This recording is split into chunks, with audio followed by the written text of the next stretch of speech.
Salut à tous, c'est DK. La dernière fois, je vous ai parlé d'un type d'animation qu'on pouvait réaliser dans Godot, à savoir l'animation modulaire. Donc, dans cette vidéo, on va s'y coller et je vais vous montrer en détail comment on réalise ce type d'animation. Alors, je vais faire en sorte de vous expliquer sur quels paramètres je suis à chaque fois parce que vous n'avez peut-être pas la possibilité de bien voir vu qu'on est en mode portrait pour cette capture. Alors quand on ouvre Godot, on arrive directement sur cette fenêtre. Alors au préalable, il y a une petite configuration, on nous demande de donner un nom au projet, où est-ce qu'on veut l'enregistrer, et on a une fenêtre où on vous demande le type de compatibilité. Vous avez trois paramètres, en tout cas sur la version 4.2.1. Et moi, je suis en mode compatibilité. Ça, c'est un mode qui est utilisé pour les gens qui ont un PC un petit peu ancien et surtout pour les gens qui ont un PC dont le processeur graphique est un processeur Intel. Hein, c'est-à-dire qu'il y a des PC qui n'ont pas de carte graphique, mais vous avez une puce, un chipset précisément, qui fait office de carte graphique. Et malheureusement, vous êtes obligé de passer en mode compatibilité pour pouvoir utiliser Godot si vous avez un PC de cet ordre, ce qui est mon cas. Alors rentrons directement dans le vif du sujet. On est en 3D quand on ouvre le projet. Nous, on ne veut pas faire de la 3D, on veut faire de la 2D. Donc tout en haut, à côté de 3D qui est en bleu, vous avez l'icône 2D. On clique dessus, on arrive en 2D. Donc là, ce qu'on va faire, on va pas créer de décor ou quoi que ce soit, c'est qu'on va créer directement ce qu'il nous faut pour avoir un personnage qu'on va pouvoir animer. Donc, pour créer ce type de personnage, on va aller dans Ajouter un nœud. Et là, on va devoir taper au clavier le type de nœud dont on a besoin. Donc, un personnage, sur cette version-là, ça s'appelle un caractère body 2D. Donc, on voit, il y a un petit icône de personnage. Donc, vous tapez CHAR, normalement, ça apparaît. Body 2D. On crée ce nœud-là. Donc, si on va à gauche, dans l'onglet scène, c'est bien apparu. Par contre, il y a un petit panneau attention qui nous dit attention, ce nœud n'a pas de forme, il ne peut donc pas entrer en collision et interagir avec d'autres objets. Pour l'instant, on s'en fiche. Mais c'est vrai que normalement, un personnage, il doit pouvoir détecter quand est-ce qu'il est en contact avec le sol, pour justement pas passer au travers, et puis quand est-ce qu'il est en contact avec tout type d'objet dans le jeu, quand est-ce qu'il rentre en contact avec un ennemi et que du coup il perd des points de vie, etc. etc. Mais là, on ne va pas s'y intéresser. Nous, ce qu'on veut, c'est faire de l'animation. Donc, ce qu'on va faire maintenant qu'on a notre caractère body 2D, c'est que on va ajouter une représentation graphique, parce que pour l'instant, il n'y a rien à l'écran. Donc, tout en bas à gauche, vous avez une fenêtre qui s'appelle système de fichiers. Donc là, ce qu'on va faire, c'est que on va faire les choses bien. On va créer un nouveau dossier. Donc on va sur res : ça c'est la racine en fait. Et on fait créer un nouveau dossier. Et dans créer un nouveau dossier, on va l'appeler personnage. Hop, ok. Et tout de suite, le dossier est apparu. On va aller sur personnage et on va tout de suite créer dedans un nouveau dossier. Donc on se met bien dessus, on fait clic droit, créer nouveau dossier, et on va appeler ça sprite. On va même non, on va faire sprite. Voilà. Donc si on retourne dessus, maintenant il y a sprite dans personnage et on crée un troisième nouveau dossier. Je vais vous expliquer pourquoi. Et on va l'appeler core personnage. Alors pourquoi j'ai pas mis ça directement dans sprite? Parce que le sprite pourra peut-être avoir d'autres éléments par la suite, peut-être une arme à la main. Moi, typiquement, sur la précédente vidéo, on voyait que le sprite, il pouvait souffler une sorte de vapeur d'eau ou avoir des gouttes sur le front. Donc ça sera dans un autre dossier. Là, on veut juste les éléments de notre personnage. Alors, vous n'allez pas le voir parce que c'est pas capturé par OBS, mais là, je vais aller dans mon ancien projet, donc je vais ouvrir la fenêtre où sont contenus tous les fichiers de mon ancien projet, et je vais sélectionner toutes les parties de de mon personnage et je vais les intégrer à ce nouveau projet. En fait, une fois qu'on a tout sélectionné, en fait, on fait juste un glisser-déposer. Là, j'ai 15 sprites dans le dossier corps personnage. Et si j'ouvre corps personnage, j'ai tous mes éléments qui apparaissent. Donc ces éléments-là, je vais les positionner directement, les déposer dans ma fenêtre. Et on va enregistrer la scène tout de suite. Voilà. Il nous demande où est-ce qu'on veut l'enregistrer. C'est une scène qui est liée au personnage. Donc on va sélectionner le dossier personnage. Et bon, à la limite, on va même... Parce que là, il nous met juste le type de nœud. On va mettre personnage devant caractère body 2D. Et on enregistre la scène. Comme ça, elle est bien dans personnage. Alors, je peux vous montrer. Hein. Vous voyez, là, on a une sorte de clap de cinéma qui est apparu. C'est la scène dans laquelle tout ce qui concerne notre personnage va se passer. Et elle est bien reliée, vous voyez, dans l'arborescence à personnage. Donc, corps du personnage.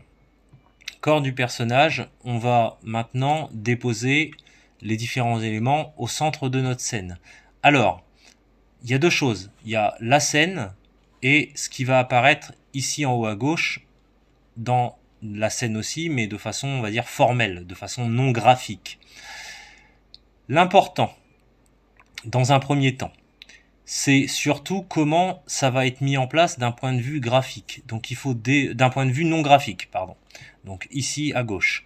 Donc l'important, c'est de savoir comment après le squelette de votre personnage va marcher. Donc comment vous allez relier les éléments.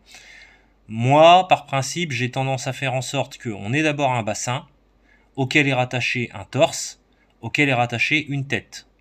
Ensuite, les bras sont rattachés au torse, donc les bras au torse, les avant-bras sont rattachés aux bras, les mains sont rattachées aux avant-bras. Et ensuite, on a les jambes qui sont rattachées au bassin. Ça, c'est important parce que ça va vous permettre déjà de définir une sorte de hiérarchie de comment les os vont s'agencer les uns par rapport aux autres. Bon. Ça ne prend pas en compte qu'est-ce qui va apparaître visuellement au premier ou au second plan. Ça, on y reviendra par la suite. Donc on va essayer de mettre en place ces choses. Donc pour mettre en place, c'est facile. On fait des glisser-déposer. Je vais zoomer un peu. Donc là, j'intègre le bassin. J'intègre le torse. J'intègre la tête. Alors si c'est pas parfaitement bien positionné, c'est pas dramatique. Donc on a dit que après ça, en général, on rattachait au torse les bras. Donc on va mettre le bras gauche. On va mettre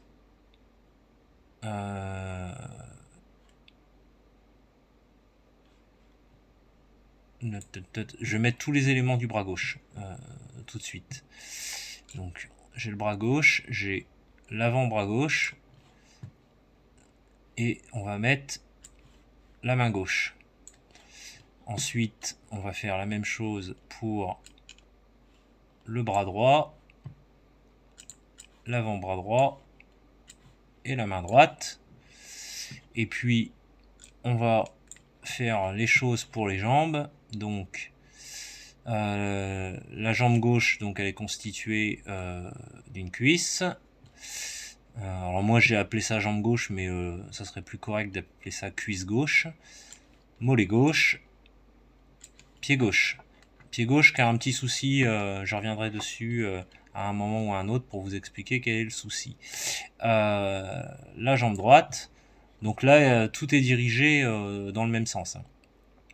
La jambe droite, le mollet droit et le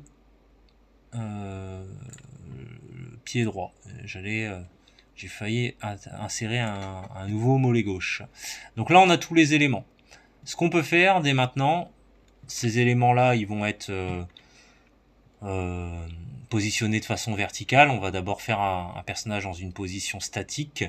Donc on peut aller à gauche dans la scène, la scène avec les éléments non graphiques.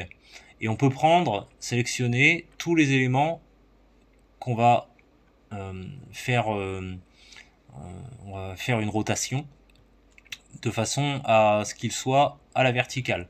Donc le bras droit, alors vous pouvez tous les sélectionner, vous mettez sur le premier, le bras droit, jusque tout en bas, jusqu'au pied droit, hop, et vous voyez, ils sont tous sélectionnés. Alors là, il me manque le bras gauche, l'avant-bras gauche et la main gauche. Donc on reste appuyé sur CTRL et on clique. Voilà. Donc quand on veut tout sélectionner, on se met tout en haut. On va tout en bas, on reste appuyé sur la flèche de majuscule et on clique, il nous sélectionne tout. Et si on veut sélectionner des éléments en particulier ou les désélectionner, on reste sur CTRL et on fait un clic. Là, vous voyez, j'ai désélectionné le bras gauche, je reclique, ça le resélectionne. Donc là, je pourrais utiliser là tout en haut, vous voyez, il y a une barre avec une flèche, avec un outil de déplacement, un outil de rotation. Je pourrais utiliser la rotation comme ça. Mais je trouve que c'est pas toujours très précis, c'est un peu aléatoire. Donc je vais aller tout à gauche, tout à droite, pardon, dans une fenêtre qui s'appelle Inspecteur. Et vous avez différentes choses en inspecteur. Vous avez un truc qui s'appelle Node 2D, donc c'est un nœud. Tout ça, c'est des nœuds. Hein. Donc Node 2D, ça correspond à ces éléments. On va aller dans Transform, et sur Transform, vous pouvez changer un certain nombre de choses, dont la position, mais aussi la rotation. Donc là, on va lui dire, il est à 0. On va taper manuellement 90 degrés. Clic. On fait entrer. Et tout a été placé à 90 degrés. Donc à partir de là, maintenant, on va pouvoir recomposer les choses, c'est-à-dire les aligner. Donc l'avant-bras droit, on va essayer de le positionner sur le bras droit. La main droite, pareil, on va la mettre au bout du bras. Alors, si les choses se superposent, pour l'instant, n'ayez crainte, c'est pas dramatique. On va rebouger tout ça par la suite. Le bras gauche, donc l'avant-bras gauche au bout du bras gauche. Alors là, vu que ça se superpose, c'est pas dramatique, mais ça nous gêne un peu quand même en termes de visibilité. Eh bien, on peut cliquer sur les yeux au niveau de la fenêtre scène pour rendre ponctuellement invisibles les choses. On va mettre la main gauche. Hop, voilà. On réaffiche la jambe gauche, on réaffiche le mollet gauche. Le mollet gauche, on va le mettre ici. Là, on va prendre le pied gauche qu'on va mettre ici, qui a un problème.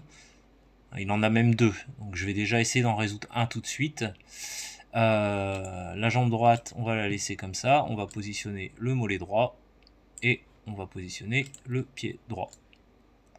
À peu près comme ça. Alors, le pied gauche, on a dit qu'il avait un problème. Le problème, c'est que en fait, il n'est pas très droit.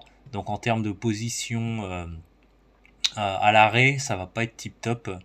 Donc on va tout de suite lui affecter une rotation. Donc on va aller dans Transform, et lui on va pas le mettre à 90, on va changer, on va le mettre à 86 à peu près. Et ça paraît légèrement plus droit. Et on va le rebouger un peu pour le mettre comme ça. Il y a un deuxième problème, mais le deuxième problème, on reviendra dessus par la suite.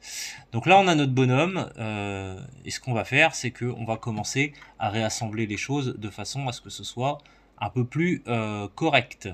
Donc, on va avoir notre bras gauche, donc je sélectionne tous les éléments, et là, tout en haut, je me mets sur l'outil de déplacement, donc le rond avec 4 flèches qui vont chacune dans une direction, et je vais déplacer, et je vais positionner ça à peu près au niveau sur le torse, à peu près au niveau de l'épaule. Alors c'est pas logique, hein, normalement ça devrait être caché derrière le torse, mais ne vous inquiétez pas, on va s'occuper de ça par la suite. On fait la même chose pour le bras droit, on le met à peu près ici par exemple, voilà. On rend le bras, vous voyez là comme ils sont tous sélectionnés, quand je clique sur un des éléments ça efface les autres, on le rend invisible parce que sinon ça va être gênant pour bien positionner la jambe droite.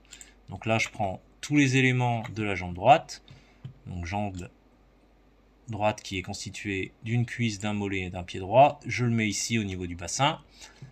Et la jambe gauche, hop, voilà. On va la mettre ici au niveau du bassin. Voilà. Alors, la jambe gauche, vous voyez qu'elle est par-dessus le bassin. Il va falloir la faire passer derrière. Par contre, la jambe droite, elle est bien là où elle doit être par rapport à la jambe gauche. Elle passe bien devant. C'est parce que, en fait, au niveau de votre fenêtre scène, tous les éléments qui sont les plus bas apparaissent au premier plan. Là, au plus bas, j'ai le pied. Si tout d'un coup je me mets à passer le pied droit et que je le remonte dans la hiérarchie, je le mets par exemple au-dessus du pied gauche, bah vous voyez que le pied gauche, il se retrouve plus bas que le pied droit du coup, donc dans la hiérarchie, donc du coup il apparaît devant. Donc ayez ça à l'esprit, au niveau de la hiérarchie, les éléments les plus hauts sont derrière et les éléments les plus bas sont au premier plan. Enfin au premier plan. Oui, ils sont au premier plan dès l'instant où on n'a pas défini de plan. Parce qu'en termes de plan, dites-vous que là, tous les éléments sont sur un seul et même plan, qui est le plan 0. Et justement, là, c'est ce qu'on va faire là dans quelques secondes, on va dire. Je vais juste, quand même, parce qu'il n'est pas très bien positionné, redescendre un peu le torse pour qu'il soit plus près du bassin. Et on va redescendre un peu la tête aussi, pour qu'elle soit un peu mieux positionnée. Voilà. Ça devrait être pas trop mal comme ça. Donc, je vous parlais de plan et c'est justement ce qu'on va faire. Là, en fait, ce qui nous gêne, c'est que qu'il y a des trucs qui vont pas, qui devraient être devant d'autres trucs et ça ne va pas. La main qui est derrière la cuisse, le bras gauche qui est devant le torse, etc., etc. Donc, il faut se demander qu'est-ce qui passe devant et qu'est-ce qui passe derrière. Alors déjà, vous pouvez vous dire que ce qui est au milieu, bah, c'est le plan 0. Donc, ce qui est au milieu, c'est le bassin, le torse et la tête. Donc ça, on va pas y toucher. Par défaut, c'est configuré sur le plan 0. Par contre, nous, on va vouloir reculer le bras gauche et la jambe gauche. Bon. Alors, si vous regardez quand vous vous déplacez, votre bras gauche, il ne passe pas à l'intérieur de votre jambe gauche. Quand vous mettez votre main dans votre poche, votre bras, il est bien derrière votre cuisse. Donc, on va avoir derrière le bassin d'abord la jambe gauche et ensuite, derrière la jambe gauche et le bassin, vous allez avoir le bras gauche. Donc on va prendre d'abord la jambe gauche, donc tous ces éléments, jambes, mollets, pieds. Et là on va retourner dans la fenêtre de droite, inspecteur.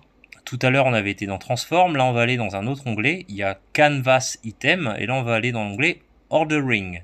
Et dans ordering, vous avez Z-index, qui est sur 0 par défaut, et là on va lui mettre, puisqu'on veut reculer, -1. Donc, vous pouvez le taper à la main ou juste cliquer sur la flèche, et là vous voyez, la jambe est passée à l'arrière. Là ça va pas, on a toujours le bras qui est à la fois devant le torse et devant la jambe, donc le bras, on va prendre l'intégralité du bras gauche, donc dans la fenêtre de gauche, dans la fenêtre scène, et pareil, on va aller dans la fenêtre de droite, inspecteur, canvas item, ordering, on va aller au niveau du Z-index et on va appliquer -1, donc vous voyez qu'il passe bien derrière le torse. Alors vous allez me dire, il passe aussi derrière la cuisse. Il passe derrière la cuisse parce qu'effectivement, il est plus haut que la cuisse dans la hiérarchie. Mais par sécurité, je conseille quand même de reculer sa position pour qu'il soit réellement à tous les niveaux derrière la cuisse. Donc, moi je le mets en -2. Et je trouve que c'est beaucoup plus propre comme ça. On va faire la chose suivante pour les éléments de face, enfin de premier plan. Donc au premier plan, on a d'abord la jambe droite, qui passe devant. Donc on la sélectionne, le bassin. Donc là, jambe droite, on l'a sélectionné, on va dans l'inspecteur, dans le cadre de droite, canvas item, ordering, et là on met pas -1 mais on met 1 pour l'avancer. Et ce qu'on va avancer par rapport à la jambe, c'est le bras droit. Donc on prend le bras, l'avant-bras et la main droite. Toujours dans la grande fenêtre de droite, canvas item, ordering, on l'avance d'un cran, ça passe devant le torse. Alors on le voit pas parce que dans la hiérarchie, encore une fois, c'était déjà devant le torse, mais il vaut mieux quand même le faire à ce niveau-là aussi. Et on le refait une deuxième fois, donc là on se met en 2 pour passer devant la jambe droite. Donc là on est bon. À ceci près, on est bon normalement, mais il y a quand même un truc qui est pas super, c'est parce que le dessin il est pas très bien fait. C'est le pied gauche. Le pied gauche il est bizarre, on a l'impression que la jambe elle tombe pas bien dans le pied gauche en fait. On a l'impression que c'est une chaussure vide qui se balade au bout d'une sorte de moignon. Pas très joli. Donc ce qu'on peut faire, c'est que exclusivement pour cet élément là, on peut le reculer encore un peu. Donc on peut aller effectivement dans ordering, et même si le reste de la jambe est en -1, on peut éventuellement le mettre en -2. Voilà. Il y a peu de risque, le bras gauche est aussi en -2, mais il y a peu de risque qu'il y ait un conflit entre les deux. Donc voilà comment on ordonne notre sprite. Maintenant, ce qu'on va faire, c'est qu'on va essayer de lier tout ça. Parce que là, pour l'instant, c'est des éléments qui sont là, mais ils n'ont pas d'interaction les uns avec les autres. Donc, on va essayer de lier tout ça par un système d'os. Donc, là, ce qu'on peut faire, et c'est surtout ce qu'il ne faut pas faire, mais on pourrait être tenté de le faire, c'est de sélectionner toutes les parties de notre personnage et puis de se dire bon bah voilà, il n'y a plus qu'à lui mettre des os et on va le faire. Tout en haut, vous avez une barre et dans cette barre, vous avez donc une flèche de sélection, déplacement, rotation, gestion de la taille, le scale, donc la mise à l'échelle. Vous avez plein de choses et vous avez ici vers le milieu un os qui apparaît. Si vous cliquez dessus, vous allez avoir affiché les os, mais là il n'y en a pas, donc on peut pas rien afficher, et créer des nœuds os, donc bones, 2D, à partir des nœuds sélectionnés. Donc ça veut dire qu'en fait on va créer des os qui correspondent à chaque partie qu'on a déposée. Si je le fais, vous voyez qu'il y a des petites flèches qui apparaissent. Ça c'est les os. Le problème, alors déjà il y en a deux. Si on va dans la scène à gauche, on a un petit panneau attention, et en fait il y a deux alertes. Un nœud de type Bones 2D ne fonctionne qu'avec un Skeletoon, donc il va falloir intégrer un élément Skeletoon 2D.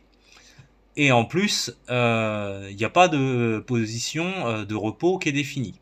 Alors, la position de repos, c'est pas encore trop grave pour l'instant, mais il manque un truc qui s'appelle Skeletoon. Donc on va retourner sur notre caractère body 2D tout en haut, clic droit, ajouter un nœud enfant, et vous allez voir que la notion de nœud enfant elle va avoir du sens. Alors là vous voyez ça apparaît déjà parce que j'ai tapé SK dans la barre de recherche. Donc si vous tapez SK, vous allez Skeletoon 2D qui apparaît, vous cliquez sur créer et ça apparaît.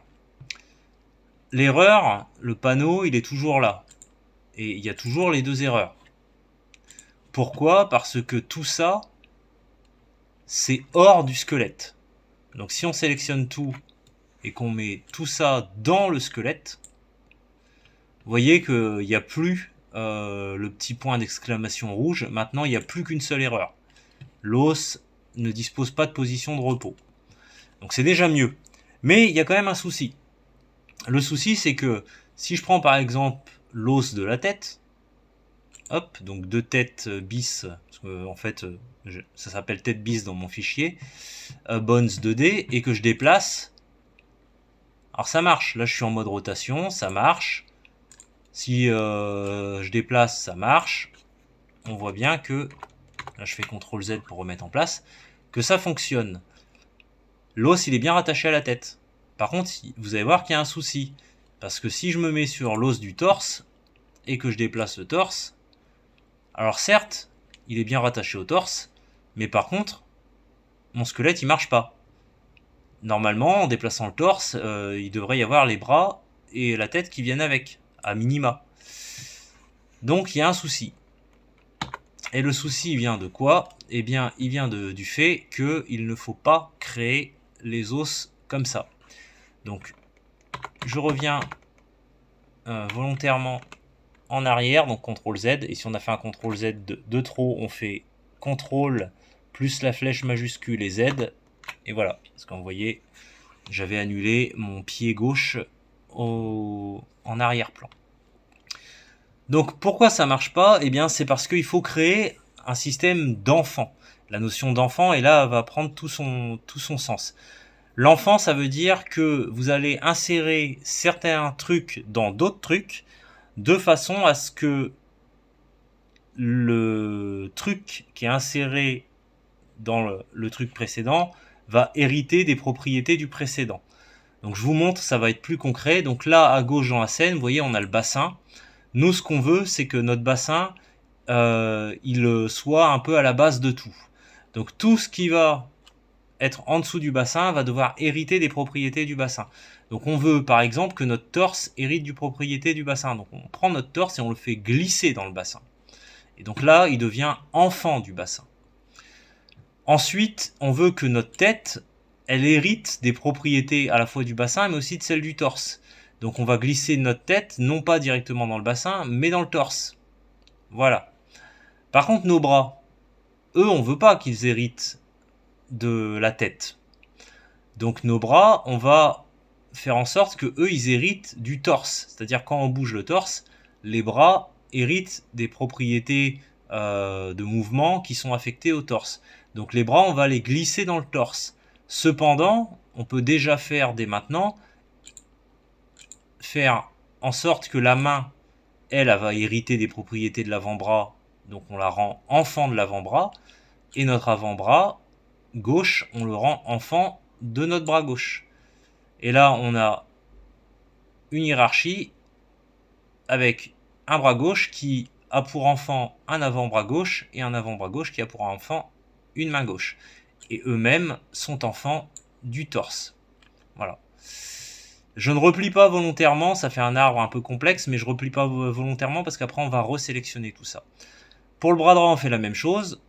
On met l'avant-bras droit enfant du bras droit, la main droite enfant de l'avant-bras droit, et tout ça, on le met enfant du torse. Pour la jambe gauche, eh bien, le mollet gauche est enfant de la jambe gauche, plus précisément de la cuisse gauche, et le pied gauche est enfant du mollet gauche. Tout ça, on ne le rattache pas au torse, là pour le coup, mais directement au bassin. C'est quand le bassin va bouger que ça va affecter les jambes. La jambe droite, donc le mollet droit est enfant de la jambe droite, plus précisément de la cuisse droite. Le pied droit est enfant du mollet droit. Et cette jambe droite là, elle est aussi enfant du bassin. Donc voilà, on a toutes nos parties.